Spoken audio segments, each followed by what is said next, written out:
Today I'll be doing Alabama. First I'll go through Alabama's roster, and then I'll go through their schedule game by game and give you a predicted winner and loser for each game.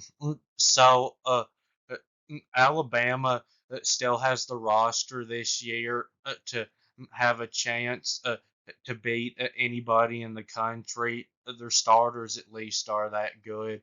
They did lose a whole lot of players from their roster last year, so they may not be quite as deep as they have been in the past. But this is still going to be a really good team, in my opinion. Uh, and so, Starting on the offensive side, Milrow, I think, has a higher ceiling as a quarterback than how he played last year.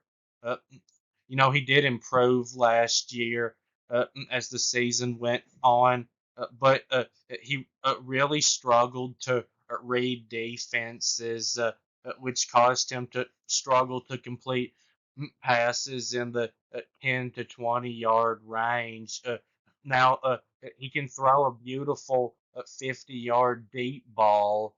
Uh, he did that kind of stuff a bunch last year, and he might be the best rushing quarterback in the country this year. Uh, but Kalen DeBoer, I think, is going to have to change up uh, the way he runs his offense at Alabama from how he ran it at Washington to a lot more running now because Milrow, uh, while uh, uh, in the pocket, uh, is nowhere near as good as Michael Penix. At least he wasn't last year, and in the spring game, he didn't really look any better. Uh, and they still do have Ty Simpson, the five-star quarterback who was Melrose backup last year. Uh, the offensive line wasn't as good as it usually is, uh, coached by Nick Saban last year, but it was still better than it looked. You might think that it was bad when you see how many sacks they allowed. They allowed 49 sacks, which is a lot. But a lot of those sacks were not the line's fault. They were Milrose's fault because he couldn't read the defenses and would stay in the pocket too long instead of trying to run with it or just throw it away, and then the defense would sack him. Uh, and so the offensive line, if you do think it was bad last year, though, you should have seen the SEC championship game when they pushed around Georgia's defensive line. And their lines of scrimmage on both sides this year, I think, are still going to be one of the best in the country. So on the offensive line, they returned three starters from last season. Uh, they return Tyler Booker, who I think is the best guard in the country. They return Caden Proctor, who I think has a chance to be the best offensive lineman in the country, and they return Jaden Roberts, who is also a really good guard. And the two stars they lose are J.C. Latham, who, if you're an Alabama fan, you probably do really hate to see him go because he was a really good offensive lineman. He's been one of the best in the country these past couple of years. And then they lose Seth McLaughlin at center. Now, you're probably happy to see him go if you're an Alabama fan because he didn't know how to snap the ball last year.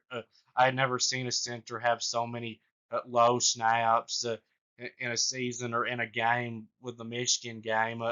He snapped the ball low nearly every play in that game and cost them that game himself because I know Michigan's defensive line pushed around Alabama's offensive line in that game, but Alabama took them to overtime still. So without those bad snaps, Alabama wins in regulation. Uh, so uh, they should be better at center this year. They bring in one of the best centers in the country from Washington.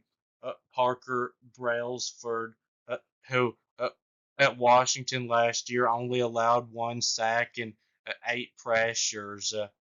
And the other starter on the offensive line is expected to be Wilkin Formby, who is a four-star recruit, and his huge at 6'7", 320, and only played 14 snaps last year, though. So a big reason why the offensive line struggled uh, was actually Caden Proctor.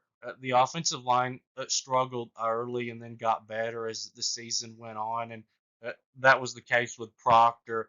He really struggled early on, starting as a true freshman, but then played really well later on. So when you look at his numbers from last year, he did give up 12 sacks and 36 pressures, which was not very good. You have to remember that uh, he played really bad early in the year uh, and got better. And he wasn't the number one offensive line recruit in the country for no reason, you know. And then Tyler Booker only allowed four pressures and one sack starting every game for them last year as a freshman. And then Jaden Roberts uh, only allowed three sacks and six pressures in 12 games at guard last year. Uh, so the offensive line, I actually think it could be the best in the country this year, and uh, I think probably will be better than last year. And then on the defensive side, or well, on wide receiver, they are a little bit questionable there. They do lose their top two wide receivers from last year, Jermaine Burton and Isaiah Bond, but this position wasn't really a strength last year for Alabama. So they bring in from Washington a good wide receiver who started 7 games for them last year and had 34 catches for 419 yards and two touchdowns, averaging 12.3 a catch. Jeremy Bernard is his name, and he'll have, I think, a really good season at Alabama this year, and probably become their go-to wide receiver because Washington had several other really good wide receivers that were even better than him last year. That's why his numbers weren't higher last year. And then they bring in a five-star freshman wide receiver, Ryan Williams, who might be able to help them out this year. And they have two other four-star wide receivers that didn't do a lot for them last year. Colby Prentice and Kendrick Law, who I would expect to have bigger numbers for them this year. And then at running back, they do lose their top two last year. Jace McClellan and Roydell Williams. Those were two good running backs, but I actually think Alabama could be even better at running back this year. They return from last year running backs 3 and 4, Jam Miller and Justice Haynes. So Jam Miller did get some carries, not just in garbage time last year, and looked good. He had 41 carries and 201 yards and averaged 4.9 yards a carry. And then Justice Haynes, I think he has a higher ceiling than McClellan or Williams did uh, last year, and a higher ceiling than Jam Miller does. He is the top running back recruit of 2023, and I was surprised that he didn't get more carries than he did last year. I thought that he'd probably be running back number two for Alabama last year, but he ended up mainly just playing in garbage time. But he did look really good when he was in there. He only got 25 carries for 168, but he averaged an impressive 6.7 yards a carry. I think he's going to be a star for Alabama. this year at running back, and I actually think he'll be the starting running back for them this year. And I think him and Jam Miller will be 1,000-yard rushers this year. Mm-mm. So now, moving on to the defensive side. So they do lose on the defensive line their best player, Justin Aboigbe, who was really good. But everybody else that did that much for them last year on the defensive line is back. Uh, they return Jaheim Otis, who in 2 years has 55 tackles and 1.5 sacks and four pass breakups and 16 total pressures.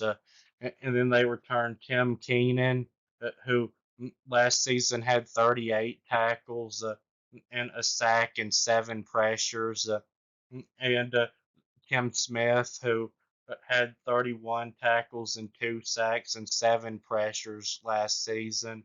Uh, and they bring in a five-star defensive lineman from Texas A&M, L.T. Overton, who played in 23 games there and only started four games, but had 48 tackles and a sack and eight total pressures. Nick Saban actually brought him in before he retired. Uh, so this defensive line is going to be really good. Uh, and then at linebacker, they do lose their top two from last year. They lose Dallas Turner, who was their best linebacker and also their best pass rusher. And then they lose Chris Braswell, who was also a really good linebacker. But they return two of the best linebackers in college football. They returned Deontay Lawson, who had 67 tackles, three sacks, four pass breakups, and 20 total pressures in 12 games last year. And then they returned Jahad Campbell, who in 13 games last year had 66 tackles and two fumble recoveries, one for a touchdown and uh, point 0.5 sacks and an interception and three pass breakups. And they also have a five-star linebacker, Jeremiah Alexander, who will be a junior this year and hasn't hardly played in college, but I would expect him to play a lot for them this year. Uh, and in the secondary, Alabama is going to be, I think, quite a bit weaker in the secondary this year than they were last year, losing the three best defensive backs in the country from last season. They lose corners Terrion Arnold and Kool-Aid McKinstry and Caleb Downs at safety. But they do return the other starter in the secondary from last season, safety Malachi Moore, who had 51 tackles in 13 games and four pass breakups and an interception. And they bring in a transfer cornerback from USC who was committed to Alabama at first, but then switched his commitment to Southern Cal. And he's a five-star. Saban actually brought him in before he retired. Mm, and he had 32 tackles and three pass breakups. Mm, and that's all of his numbers uh, last year at USC. Um, and they brought in a really good safety from Michigan, Keon Sabb, who had uh, 28 tackles and two interceptions, one for a touchdown, four pass breakups in 14 games last year, starting five at Michigan. And then the other starting corner is expected to be uh, Jalil Hurley, a five-star uh, uh, true freshman. So I don't think Alabama's secondary is going to be bad. I still think it'll be good. Just it won't be elite like last season.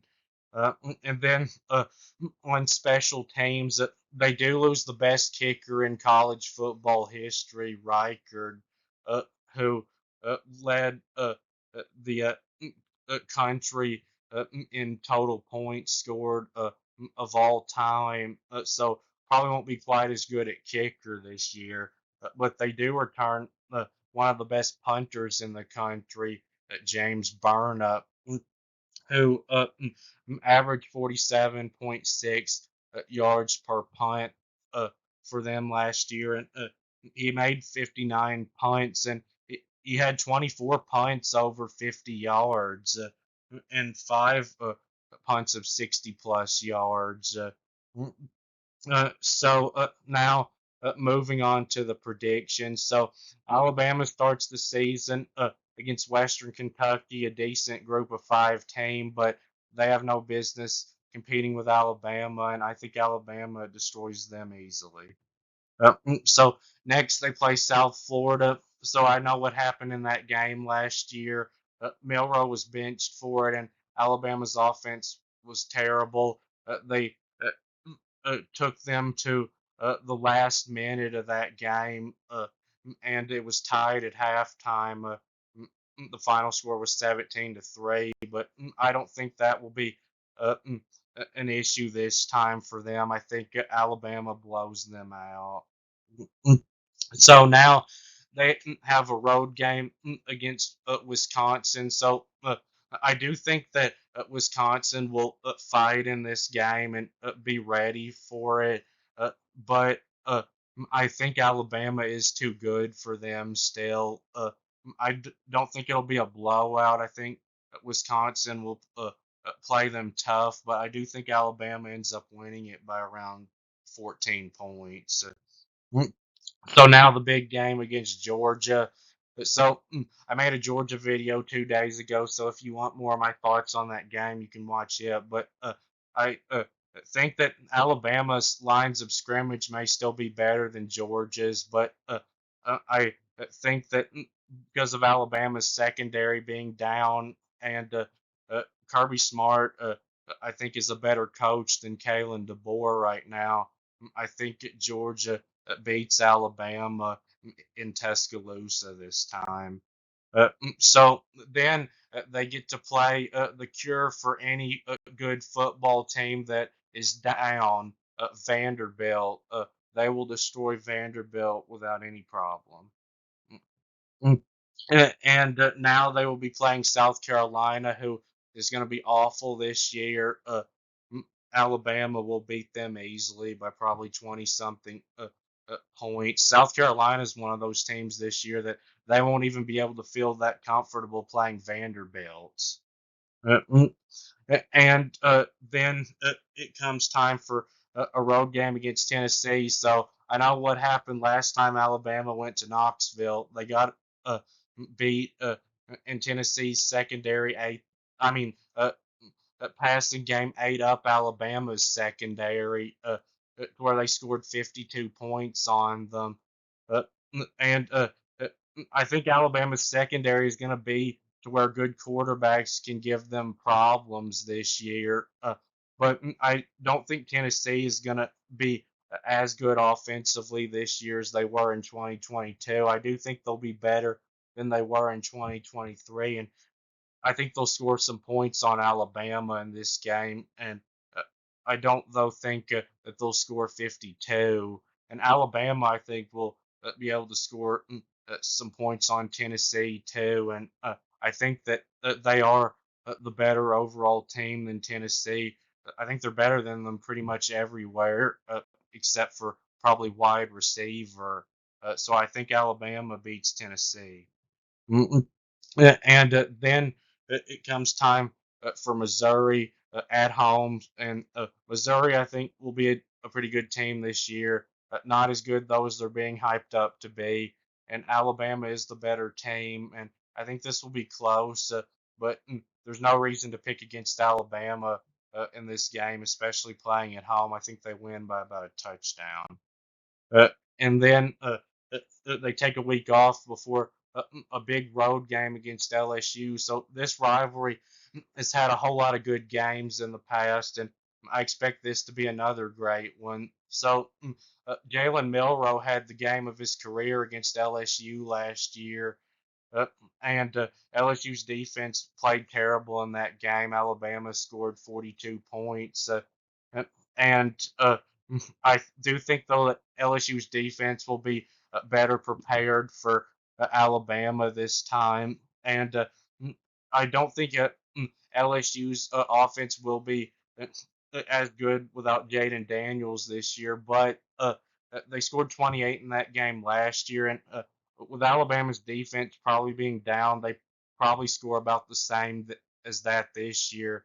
And I think this will be a really close game that I could see going either way, maybe even an overtime game. But I think uh, with LSU playing at home, they get the win over Alabama. So then they get to play Mercer to recover from that loss. That'll be like a 50-point win. And then it comes time for another big road game against Oklahoma. So Oklahoma, for the first time in forever, may actually have a better defense than Alabama. They've got a great defensive coach and so many great defensive players coming back. Now, I do like Alabama's offensive line much better, and I think they're more secure at quarterback right now than Oklahoma. But I do like Oklahoma's wide receivers better than Alabama, uh, and I would pick Alabama if this was at Tuscaloosa. But playing on the road, I think Oklahoma pulls off a really close win. Uh, mm, so then it's time for the Iron Bowl.